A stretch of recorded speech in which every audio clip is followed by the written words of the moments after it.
Hello everyone, I'm sitting out on the front porch of my new studio in Briarfield, Alabama, and it is a gorgeous day. It's just a beautiful day. The sun is shining brightly, green is showing up everywhere, and it just feels like spring. It just feels like there's some wonderful things in the air. There's a main road that goes beside my studio, so if you hear cars or trucks go by, that's what it is. There's a main road that goes by there. I love new beginnings. I love to try new things. I love to go on great new adventures. I've had many wonderful successes in my life just because I was not afraid to try new things. I love the creation process. I love creating new things. I love creating beautiful music.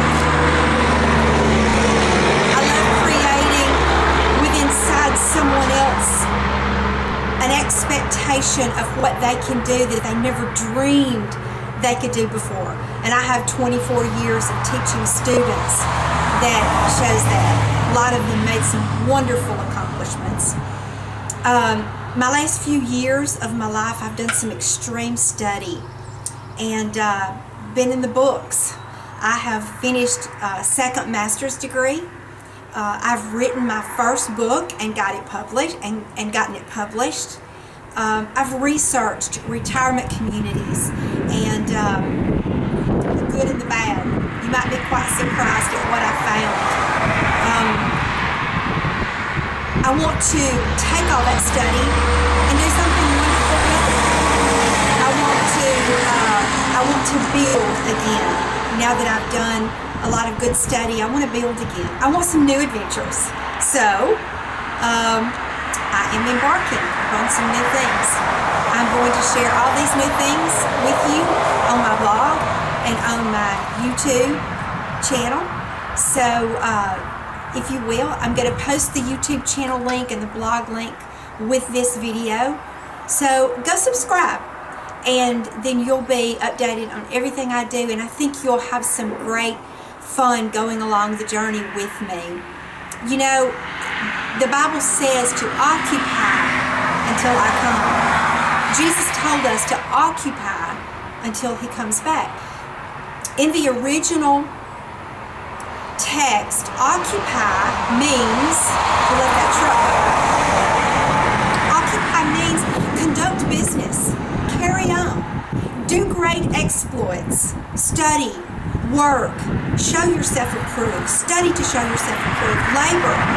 If you go and look at Proverbs 31, you'll see that sweet, beautiful lady in Proverbs 31, she was conducting business. She was conducting business from the time she got up in the morning to the time she went to bed. She was about her Father's business. And that's what I want to be. I want to be about my Father's business. Now that business can be family business, it can be company business, it can be personal business. It can be any kind of business. The key is just do it. Set your goals. Write a vision. You know, the word also says to write the vision. Make it plain upon the tables so that he that runs may read it. This is what I'm doing with you today. I'm sharing my vision with you today. I'm sharing what I want to do and over the next few years with you today. So do that for yourself. There's nothing more exciting than to see a vision come to pass, than to see a dream fulfilled. I've had so many.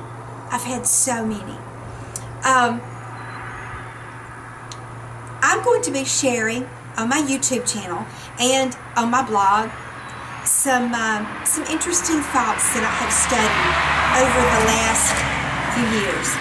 Some of the subjects that I'm going to be sharing on my YouTube channel are these. One of my favorite books of all time, one of my very favorite, is Pilgrim's Progress. I hope you've read it. If you haven't, you need to go buy a copy and read it. And be sure to get the original version. Don't get the amplified version or the adapted text, because so much is lost in the translation. I'm going to be talking about Pilgrim's Progress. I'm going to be reading some of it, explaining some of it. It's a journey within itself. It's a fabulous journey within itself. So we're going to be talking about Pilgrim's Progress. Next, my very favorite devotion of all time is My Utmost for His Highest. Oswald Chambers knew God. He walked with God. God was present with him in every aspect of his life, and it shows in the books that he's written. My Utmost for His Highest has a devotion every day that is just phenomenal. I'm going to be doing that devotion most days. I won't say every day, but most days I'm going to be doing that devotion. I'm going to be talking about vocal health. You know, I taught private voice for 24 years. I had lots of students who went on to college to earn scholarships, vocal scholarships in college, and I'm going to talk about how important vocal health is. You know, you don't get a second set of vocal cords if you ruin the ones you have. It's very, very important. I'm going to be doing some Bible stories. My sweet granddaughter, Kayla, has been raised on my Bible stories. And today, I'll give you one example. She was in Sunday school with my daughter. And after church, the Sunday school teacher came up to Christina and said, "Wow, we are amazed with Kayla. Where did she learn all of this?" Because there's so many Bible stories that she knows well. And it's all because I taught her those Bible stories from the time she was old enough to even understand any of it. If we teach our children the Bible stories, and you know what? There are a lot of adults that don't know the Bible stories. I can't tell you the times that I've been in a really, really difficult time in my life, and those Bible stories come back to me. I think about Joseph being in Potiphar's house and in prison for 13 years, waiting for God's divine plan to develop in his life. Those Bible stories give you hope, and they give you direction, and they give you peace. But if you don't know them, they can't do that. So we're going to talk about some Bible stories. We're going to talk about women. We're going to talk about women of the Bible and some of their place in the Bible.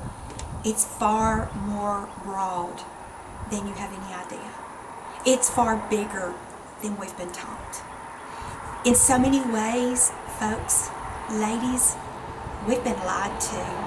Maybe not on purpose all the time, but we have no idea the power that women have if they walk in the center of God's path for their lives. I want to share some of that with you. That's what I'm talking about.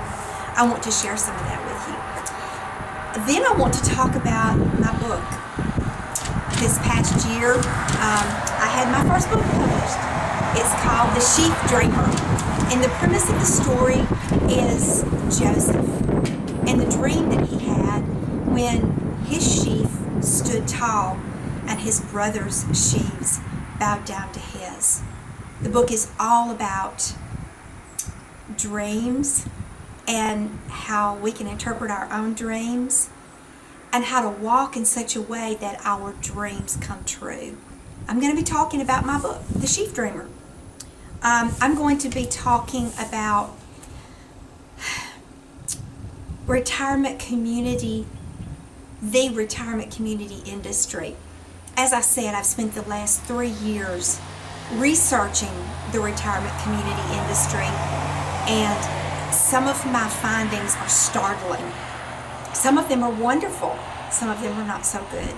So if you are anticipating looking for a retirement community for anyone in your family, for yourself or for anyone in your family, I have some things you need to know before you make a final decision.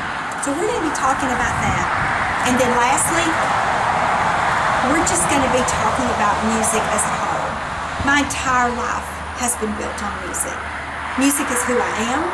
Music is who I was since I was 3 years old, and I got up in church in my little white frilly dress with my white patent leather shoes on, and I had looked down and said, Rita, you can't sing this song because you don't know the words. And I said to her, well, I don't care. I'm going to sing it anyway. And I've been on stage ever since. So we're just going to talk about music and how music can be therapy. We're going to talk about different aspects of music and how it can lower blood pressure, how it can lower heart rate, how it can bring peace into your life. So many things we're going to talk about in music. I hope you join me. Subscribe to my blog and subscribe to my YouTube channel, and I look forward to the journey. Thank you for being my friend, and thank you for listening to what I have to say. I hope my gifts are a blessing to you.